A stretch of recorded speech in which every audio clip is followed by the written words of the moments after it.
James Stewart is among the most acclaimed and popular actors of his generation, starring in a huge variety of genres throughout the decades.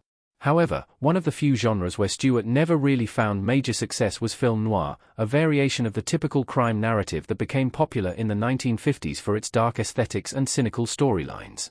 Some of the best film noirs were made during this period, but Stewart was rarely involved in them. Instead, Stewart made his name in more traditional genres for actors of that era, namely crime dramas and American westerns. He was among the most prolific Western stars of the 50s and 60s, and before that, his work with Alfred Hitchcock made him a genre-defining crime star. However, none of this is to say that Stewart never dipped his toe in the film noir movement. He actually made a very successful noir movie in 1948 that still holds up brilliantly today. It's one of James Stewart's best movies, but it's often forgotten among the classics in his filmography. Call Northside 777 is an underrated film noir starring Jimmy Stewart. The film is a hidden gem in Stewart's catalogue. Call Northside 777. Call Northside 777 tells the story of a news reporter in Chicago named Jim McNeil, who spends his time investigating a dormant murder case from over a decade ago. As he develops his own suspicions that the wrong man was charged with the crime, he takes matters into his own hands to figure out the truth in morally ambiguous ways. It's an incredibly exciting and engaging film despite its very slow pace, which is a trademark of any good film noir. Stewart delivers one of his most fine-tuned performances in the lead role. Unsurprisingly, Call Northside 777 quickly became a contemporary critical darling and received widespread acclaim for its dedication to the noir movement and its rich, atmospheric storytelling. Stewart's performance pushed him even further into the spotlight, helping to create the star persona that would eventually make him one of America's most beloved actors. The film uses all the tropes of the noir genre, from the experimental use of shadows and lighting to the gritty narrative and methodical pacing. Call Northside 777 is James Stewart's only true film noir movie.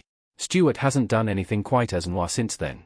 Although Stewart has made several movies that adopt traits from the film noir movement, Call Northside 777 is the only movie in his catalogue that fully deserves to be titled as one. It's such a fundamental entry in the genre, changing the way that audiences interacted with this style of film on the big screen, as reflected by its persisting 81% on Rotten Tomatoes.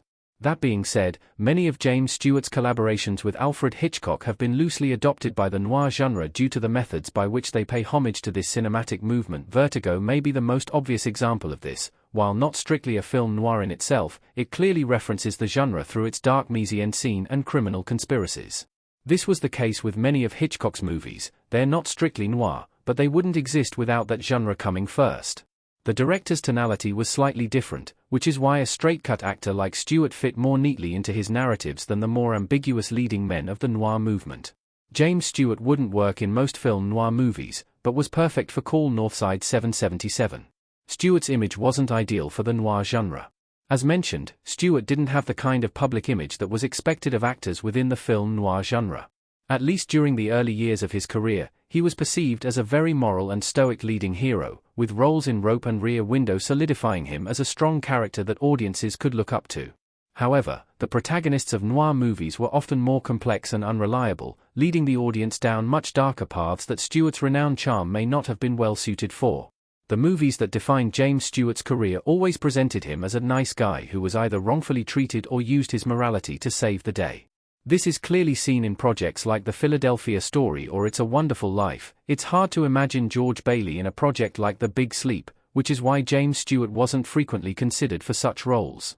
Thankfully, Call Northside 777 proved that he was more than capable of tackling the genre.